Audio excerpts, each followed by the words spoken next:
हमारी बहन का जो अपमान करेगा, कृष्ण का सुदर्शन चक्र।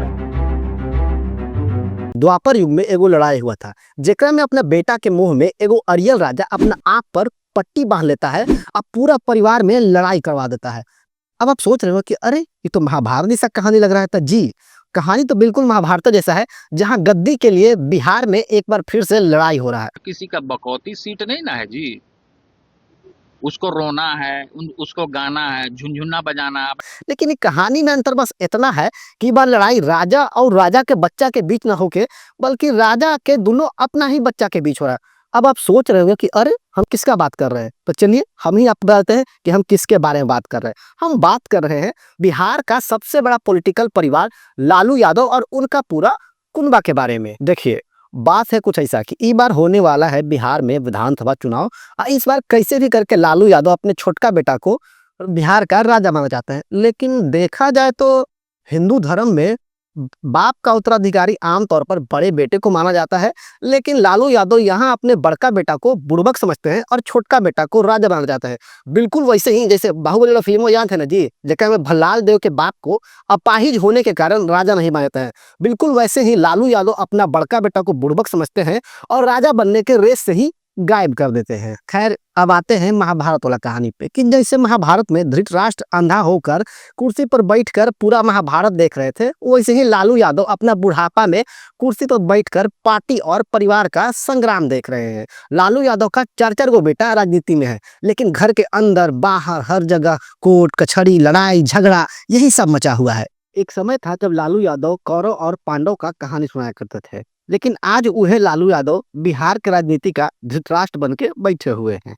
अब देखिए, वो वाला महाभारत में लड़ाई हुआ था राजा और उसका भाई के बच्चा लोग के बीच में, लेकिन ये बार लड़ाई राजा के अपने ही दूगो बच्चा के बीच में हो रहा है। एक तरफ तेजस्वी यादव हैं जो दुर्योधन की तरह किसी भी तरह साम दाम दंड भेंट कोई भी तरीका हो अपनाकर बिहार की गद्दी पर बैठना चाहते हैं। वहीं दूसरी तरफ कृष्ण भक्त तेज प्रताप यादव है, जिनको पहले साजिश करके पार्टी और परिवार से निकाला जाता है, लेकिन ये इंसान हार नहीं मानता है और अकेले ही अपना लड़ाई शुरू कर देता है। लेकिन एक सेकंड, हम सोच रहे हैं कि जो बिहार का गद्दी के लिए इतना लड़ाई हो रहा है वो इनका बाबूजी का तो जागीर नहीं है, उसका मालिक तो बिहार के जनता है। तब फिर परिवार में इतना नाटक नौटंकी किस बात का? लगता है अब हम कहानी से भटक रहे हैं। तो चलिए अब कहानी पे वापस आते हैं और कहानी के एक और किरदार के बारे में बात करते हैं, और वो है तेजस्वी और तेज प्रताप की मम्मी।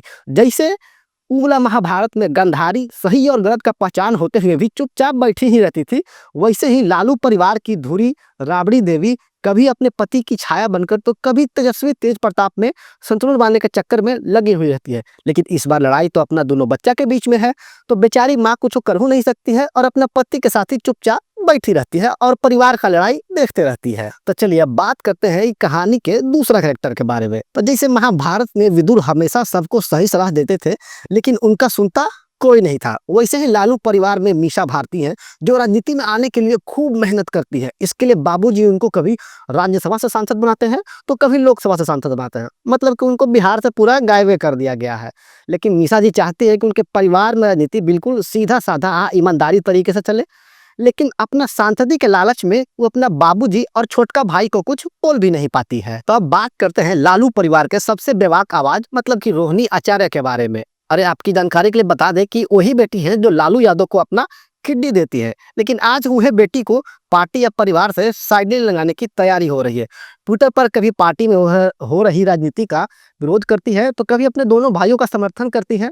लोग कहते हैं कि रोहिणी आचार्य सुभद्रा के जैसा पर्दे के पीछे रहकर भी पूरी लड़ाई बदल सकती है। ऐसे ही कहानी में वो सकनी मामा भी है जिनको हरियाणा से बिहार लाया गया है, और वह सकनी मामा यानी कि संजय यादव ऐसा ऐसा चाल चल रहे हैं कि लालू परिवार लगभग बिखरने को है।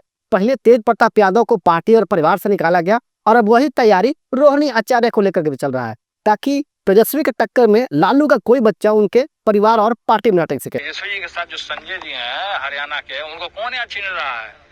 हरियाणा को किसी आदमी को छीनते हो जी यहाँ पे? बाकी आपको हमारी वीडियो अच्छी लगी हो तो वीडियो को लाइक कर सकते हैं। साथ ही लालू परिवार में चल रहे महाभारत पर अगर आप क्या कहना चाहते हैं कमेंट बॉक्स में अपनी राय दे सकते हैं। इसके अलावा वीडियो को शेयर कर सकते हैं ताकि लोग ये देख सके कि बिहार में सत्ता के लिए परिवार में कैसे राय करते हैं। बाकी चैनल को सब्सक्राइब कर ही लीजिएगा। तब तक के लिए जय हिंद जय बिहार।